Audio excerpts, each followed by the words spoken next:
অভিনন্দন জানিয়ে প্রধানমন্ত্রী সহ বিভিন্ন নেতাদের যে বিলবোর্ডগুলো টানানো হয়েছে সেই বিলবোর্ডগুলো অপসারণের নির্দেশ দিয়েছেন প্রধানমন্ত্রী তারেক রহমান। এবং আজকে এই তথ্য জানিয়েছেন প্রধানমন্ত্রী তারেক রহমানের অতিরিক্ত প্রেস সচিব আতিকুর রহমান রুমন। তিনি বলেছেন যে সংশ্লিষ্ট কর্তৃপক্ষকে এমন নির্দেশনা দেয়া হয়েছে।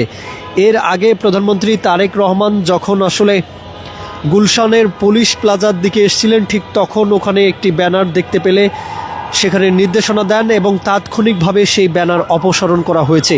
এরপর বিজয় সরণি সহ বেশ কিছু জায়গায় যখন প্রধানমন্ত্রী তারেক রহমান নিজেই আসলে দেখেন যে এ ধরনের ব্যানারগুলো বিভিন্ন অবস্থায় রয়েছে, সেই ব্যানারগুলো নিয়ে তিনি বিব্রত বোধ করেন এবং তাৎক্ষণিকভাবে সরানোর নির্দেশ দেন। তারই প্রেক্ষিতে আজকে ৩ মার্চ সচিবালয় থেকে এই তথ্য জানানো হয়েছে এবং প্রধানমন্ত্রীর অতিরিক্ত প্রেস সচিব আতিকুর রহমান রুমন সংশ্লিষ্ট কর্তৃপক্ষকে নির্দেশনা দিয়েছেন। এই সিদ্ধান্ত আসলে কিভাবে দেখছেন সেটি মন্তব্যের ঘরে জানিয়ে দিন।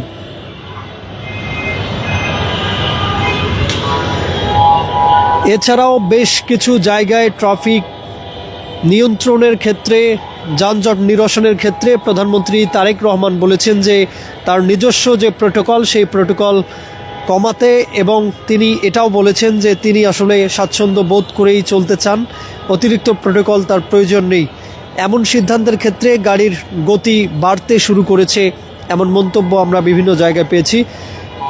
তারই প্রেক্ষিতে প্রধানমন্ত্রী যে কার্যক্রমগুলো আসলে বারবার তাক লাগিয়ে দিচ্ছেন পুরো দেশকে, তারই একটি অন্যতম উদাহরণ এবার আসলে রাজধানী জুড়ে যে বিলবোর্ড, ব্যানার, অন্যান্য ফেস্টুন অতিরিক্ত আকারে যে লাগানো হয়েছে নির্বাচন কেন্দ্রিক এবং যারা জয়ী হয়েছেন তাদেরকে উদ্দেশ্য করে অভিনন্দন জানিয়ে সেই ব্যানারগুলো অপসারণ করতে বলা হয়েছে। প্রধানমন্ত্রীর এই নির্দেশনাকে আপনারা কিভাবে দেখছেন সেটি মন্তব্যের ঘরে জানিয়ে দিন। দর্শক, এই মুহূর্তে রাজধানীর পল্টন এলাকায় রয়েছি, পুরানো পল্টন এলাকায়, যেখান থেকে সচিবালয় এবং প্রেস ক্লাব, একই সাথে এখান থেকে চারদিকের রাস্তাগুলো আসলে খুবই সন্নিকটে, রাজধানীর একটি অন্যতম কেন্দ্র, এবং এদিকে গুলিস্তান 0 পয়েন্ট রয়েছে। সামনে ঈদুল ফিতরকে ঘিরে ইতোমধ্যেই 3 তারিখ অর্থাৎ আমরা দেখেছি যে ইতোমধ্যেই ঘোষণা শুরু হয়েছে যে বাসের টিকিট এবং ট্রেনের টিকিট বিক্রির, সেই টিকিট কাটতেই ব্যস্ত রয়েছেন বিভিন্ন ধরনের মানুষ। এবং ঢাকায় যারা অবস্থান করছেন তারা চাকরির ক্ষেত্রে এখানে আসেন, ঈদের সময়ে তারা বাড়ি ফেরারই চেষ্টা করেন। সেই প্রেক্ষিতে আমরা দেখি যে অনেক সময় টিকিট কালোবাজারি হয়, সেদিকেও আসলে সরকার নজর দেবেন এমনটা বলছেন সাধারণ মানুষ। সবথেকে এই মুহূর্তে গুরুত্বপূর্ণ যে বিষয়টি সেটি হচ্ছে অভিনন্দন জানিয়ে যে বিলবোর্ডগুলো রয়েছে, ব্যানারগুলো রয়েছে রাজধানীর বিভিন্ন জায়গায়, যেটি আসলে নেতিবাচক প্রভাব ফেলছে।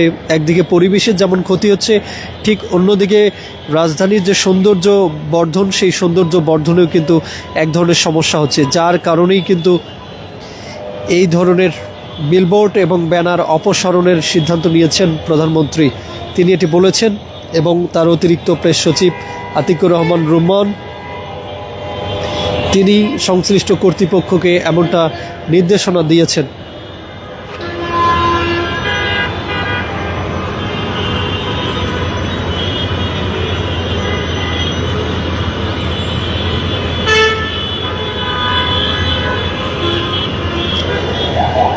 শপথ নেয়ার মাত্র কদিন পেরিয়েছে, এরই মধ্যে বেশ কিছু কার্যক্রম চোখে পড়েছে, তেমনি আসলে বেশ কিছু নেতিবাচক কার্যক্রমও চোখে পড়েছে। এভাবেই আসলে এখনকার রমজান মাস, অনেক সময় আমরা দেখেছি যে দ্রব্যমূল্যের ঊর্ধ্বগতি, সেক্ষেত্রেও সরকার ব্যবস্থা গ্রহণ করার কথা বলছেন এবং সাধারণ মানুষও চাচ্ছেন যে রমজান মাসে যাতে দ্রব্যমূল্যের ঊর্ধ্বগতি না হয়, সাধারণ মানুষের নাগালের ভেতরেই থাকে, এমনটা তারা বলছেন।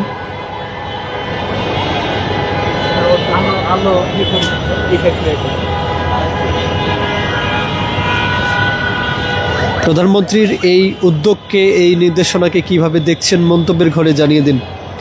তিনি বলেছেন যে বিলবোর্ড অপসারণ করতে হবে রাজধানী থেকে।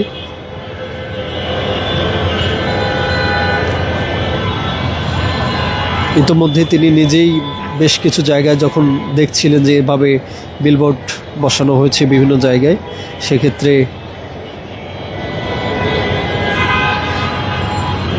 সেগুলো অপসারণের নির্দেশ দিয়েছেন তিনি সংশ্লিষ্ট কর্তৃপক্ষকে।